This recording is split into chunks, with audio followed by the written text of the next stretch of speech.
खबर उत्तर प्रदेश के एटा से है, जहां एक भीषण सड़क हादसा सामने आया, जिसमें रोडवेज की एक बस ट्रक से टकराने के बाद अनियंत्रित होकर खाई में जा गिरी और कई यात्री घायल हो गए। दरअसल यह हादसा उस समय हुआ जब रोडवेज की बस सड़क पर अपने निर्धारित मार्ग पर चल रही थी। इसी दौरान सामने से आ रही एक ट्रक से उसकी जोरदार टक्कर हो गई। टक्कर इतनी भीषण थी कि बस चालक का संतुलन बिगड़ गया और बस अनियंत्रित होकर सड़क से नीचे खाई में जा गिरी। वास्तव में हादसे के तुरंत बाद मौके पर अफरा तफरी का माहौल बन गया। बस में सवार यात्रियों में चीख पुकार मच गई और आसपास के लोग तुरंत मदद के लिए दौड़ पड़े। स्थानीय लोगों ने बिना समय गवाए राहत और बचाव कार्य शुरू किया और घायलों को बाहर निकालने का प्रयास किया गया।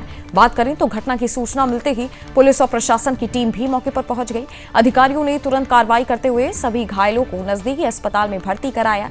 फिलहाल सभी घायलों का इलाज जारी है और उनकी स्थिति पर नजर रखी जा रही है। इस पूरे हादसे के कारणों का अभी तक स्पष्ट खुलासा नहीं हो पाया है। प्रशासन द्वारा दुर्घटना के कारणों की जांच की जा रही है। वास्तव में यह हादसा एक बार फिर सड़क सुरक्षा और यातायात नियमों के पालन को लेकर गंभीर सवाल खड़े करता है। इस बारे में तो मेरे को नहीं पता। मैं सबसे लास्ट वाली सीट पे लेटा, जब वो पलट गई, जब हमारे चोट वोट लगी है, तब मुझे होश आया था। मैं नींद में था पूरी तरह से। सब लगभग 50 से 60 रहे होंगे आराम से। घायल भी 20 से 30 हुए होंगे। नाइट में जो बस चलती है ना, इनमें दारू पी के स्टाफ चलता है। कंडक्टर ड्राइवर सब पीते हैं। इनकी मिली जुली सब होती है। सर सिंपल सी बात है, ड्रिंक करके चला रहे थे गाड़ी। रास्ते में क्या आनंद विहार पे इनका स्टाफ था एक, वो ड्रिंक पी करके वो चल रहा था। लगभग 9 लोग हमारे यहाँ आ चुके हैं और सभी को माइनर चोटें हैं। किसी को कोई भी मरीज खतरे में नहीं है। सभी की विधिवत पट्टी, टांके, दवाएं दी जा चुकी हैं। एक जो ड्राइवर है असलम नाम, उसको थोड़ी सी गुमचोट ज्यादा है। फ्रैक्चर नहीं लग रहा है, उसके एक्सरे कर लें और अगर कुछ उसमें फ्रैक्चर आता है तो उस हिसाब से उसका इलाज हो जाएगा। हमारे सारे डॉक्टर्स लगे हुए हैं और सभी लोग ने जितने भी मरीज आए उनका इलाज कर दिया है। 1-2 पेशेंट को जिनको बहुत ज्यादा माइनर चोटें थी वो यहाँ से चले भी गए। ये अभी मॉर्निंग में ही मेरे पास सूचना आई थी 5 बजे की तरफ और मैं तुरंत ही इमीडिएटली यहाँ आया, उनका व्यवस्था करा। लेकिन लग रहा है कि 4:30 बजे की तरफ की घटना है जब एक्सीडेंट हुआ होगा। मैं यहाँ पे सो रहा था, बच्चे भी मेरे साथ थे।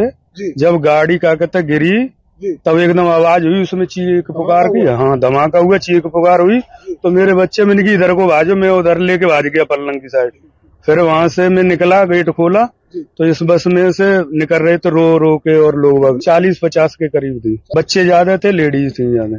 हाँ, थोड़ी चोट आई है, वैसी गंभीर वैसा हादसा कोई नहीं हुआ। ये 4-4:15 बजे हम बल्लभगढ़ से आ रहे थे, सही 4:15 बजे के आसपास। ये एटा के पुल पे, रेलवे लाइन के पुल पे सामने से टक्कर से टकरा गई है साइड से।